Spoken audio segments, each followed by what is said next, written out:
আমার প্রাচীন কথা ইউটিউব চ্যানেলে প্রত্যেককে স্বাগত। অন্যদিনের মতো আমি আজকে একটা নতুন গল্প নিয়ে হাজির হয়েছি। আমরা একটা বাংলায় প্রবাদ বাক্য শুনেছি, খোকা ঘুমালো পাড়া জুড়ালো বর্গি এলো দেশে, বুলবুলিতে ধান খেয়েছে খাজনা দেব কিসে, ধান ফুরালো পান ফুরালো খাজনার উপায় কি, আর কটা দিন সবুর করো রুশন বুনেছি।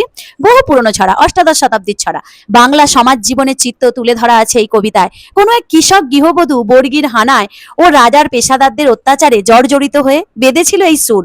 ছেলেকে ঘুম পাড়ানোর মধ্য দিয়ে ধরা পড়ে গরিব কৃষক গৃহবধূর যন্ত্রণার জীবন। ছড়াটা ভালো করে শুনলে বোঝা যায় এখানে বর্গির ও রাজার খাজনার ঠেলায় এক গৃহবধূর আকুতি। আমরা এখানে রাজা জমিদার খাজনা সবকিছুর মানে জানি, কিন্তু বর্গি কথার অর্থ কি? বর্গি হলো অষ্টাদশ শতাব্দীর একদল লুটেরা, যারা বাংলায় লুট চালাতো। 1761 থেকে 1751 এই 10 বছর বাংলায় বর্গি আক্রমণ হয়েছে।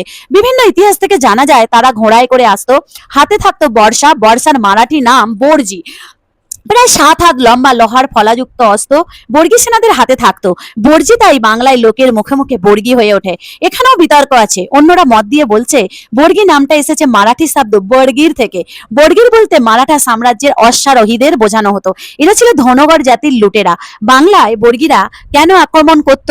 1740 সালে এপ্রিল মাসে আলিবর্দিন খান এবং সফররাজ খানকে পরাজিত করে নিহত করে বাংলার নবাব হয়েছিলেন সফররাজ খান।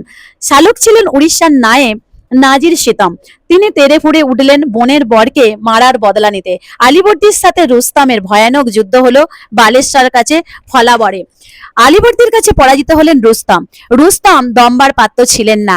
তিনি সাহায্য প্রার্থনা করতে গেলেন নাগপুরের মারাঠা শাসক প্রথম রঘুজি ভাজলের কাছে। মারাঠাদের সাহায্য রুস্তাম উড়িষ্যার রাজ্য আবার ফিরে পায়। রুস্তামের উস্কানিতে মারাঠারা ভয়ঙ্কর দস্যু আক্রমণ বাংলায় করে। প্রথম রঘুজি ভোসলে মজা পেয়ে গেল, বাংলা থেকে অনেক অর্থ লুট করলো এবং উপার্জন করলো। তাই সে আবার বাংলা আক্রমণ করলো, নিজে নয়, মারাঠা দস্যুর সর্দার ভাস্কর পণ্ডিতকে অশ্বারোহী বাহিনীর নেতা করে বাংলায় পাঠানো হলো। তারা বাংলায় যখন ঢুকে ব্যাপক লুট চালায়, প্রতি বছরই এরকম লুট করতো। 1761 থেকে 41 থেকে 51 সালে বর্গী আক্রমণ হয়েছিল, আর শিবাজির মৃত্যু হয়েছিল 3রা এপ্রিল 1680 সালে। হিসেব করে দেখলে দেখা যায় বর্গী আক্রমণের 61 বছর আগে শিবাজির মৃত্যু হয়েছে। শিবাজির ছেলে সম্ভাজিকে হত্যা করা হয়েছিল 11ই মে 1689 সালে বাংলায়। কিন্তু এটা দেখা যায় সম্ভাজির মৃত্যুর 52 বছর পর বাংলায় বর্গী আক্রমণ হয়েছে। এটা কেন বললাম?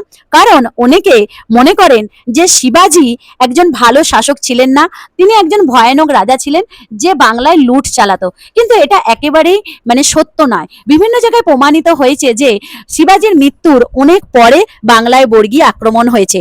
এই বর্গী আক্রমণের সঙ্গে শিবাজির কোনো মিল নেই। এখানে আমাদের বাংলায় শিবাজির বীরত্বের অনেক কাহিনী লেখকরা তুলে ধরেছেন। এক দশক ধরে বর্গীরা যে হানা দিয়েছিল তাতে বাংলাকে ছাড়খাড় করে দিয়েছিল। 10 বছরে বর্গীদের হাতে বাংলা মানুষের প্রাণ গিয়েছিল কমপক্ষে 4 লক্ষ। বাংলায় বর্গীরা লুট খুন ধর্ষণ গ্রামের পর গ্রাম পুড়িয়ে ছাড়খাড় করে চলে যেত।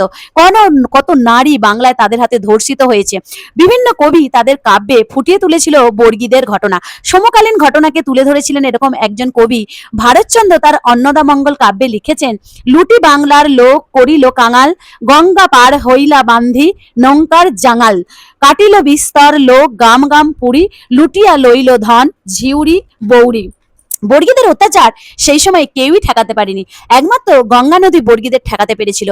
তারা গঙ্গা নদী পার করতে পারেনি। সেই সময় ইংরেজরা ব্যবসার কেন্দ্র করে তুলেছিল কলকাতায়। তো ইংরেজরা নবাবকে অনেক সাহায্য করেছিল বর্গীদের ঠেকাতে। 1951 সালে আলিবর্দী খান মারাঠাদের সঙ্গে সন্ধি করে এবং সেই যুদ্ধে বর্গী নেতা ভাস্কর পণ্ডিত মারা গেলে বর্গীরা একটু নরম হয়ে যায়। তারপরে আলিবর্দী খান উড়িষ্যার অধিকার ছেড়ে দিয়েছিল। তখন বর্গীরা তারপর থেকে আর বাংলায় আক্রমণ করেনি। এই ছিল বর্গীর ঘটনা। প্লিজ লাইক সাবস্ক্রাইব গল্পটা ভালো লাগলে।